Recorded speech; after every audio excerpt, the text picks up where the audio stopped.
Rossiyada ishlab yashab kelayotgan o'zbekistonlik xorazmlik kelindan hammaga assalomu alaykum. Ayni paytda men Moskvada hozir povur bo'lib ishlayman. Patentim muddati tugaganligi sababli bugun ertalabdan soat 9:30 da uyg'onib, Saxarovaga yo'l oldim. Erta turganning ishi 5 deb bekorga aytishmas ekan, sababi bugun meni ishlarim 2. Nimagaki menga avtobusdagi babulani mazasi qochdi va avtobusni to'xtatib, babulaga tez yordam chaqirishdi. Men esa metrogacha peshkom ketishga qaror qildim. Aksiga olib ko'chada yomg'ir edi. Lekin amallab xullas yetib oldim metroga. Men har doim patentga Saxarovaga borganimda metro Lesoparkovadan ketaman. Ertalab turganimda yaxshigina zavtrak qilgan edim. 3 ta tuxumni ham qovurib, yeb, zavtrakimni ham baquvvat qilib yegan edim, lekin men shunaqaman, yo'lga chiqsam tez och qolib ketaman. O'shaning uchun o'zimni xafa qilmasdan Lesoparkovaning yonidagi Samarkandskiy kafega kirib ovqatlanib oldim. Xullas Saxarovaga ham yetib oldim. Menda bugun patent olishim kerak edi. Bir hafta oldin topshirib qo'ygan edim. Медицинский spravka uchun ham talon oldim. Ikkita talonni bitta oldim, ya'ni patentni получать qilish uchun ham maslahatim sizlar unaqa qilmanglar.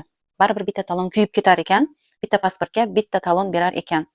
Birinchi patentingizni получать qilib, undan keyin медицинский spravkaga talon olib, keyin медицинский spravkangizni ham shu kunning o'zida olib ketishingiz mumkin. Ko'p odamlar adashib, медицинский spravkani tashlab ketib, ertasi kuni kelib olib ketishadi.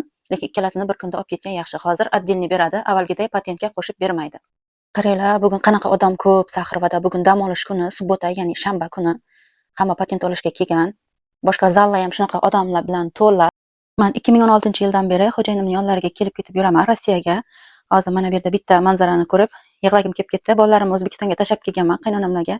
Mana bolachaning shirinligini qaranglar. Kechara uxlab o'tiribdi.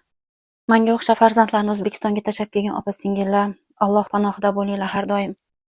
Kecha Krasnoy Belay magazinidan 20 rublga olgan so'mimiz Saxarovadan 150 rublga oldim. Bu degani O'zbekiston puliga 40 ming so'm bo'ladi degani.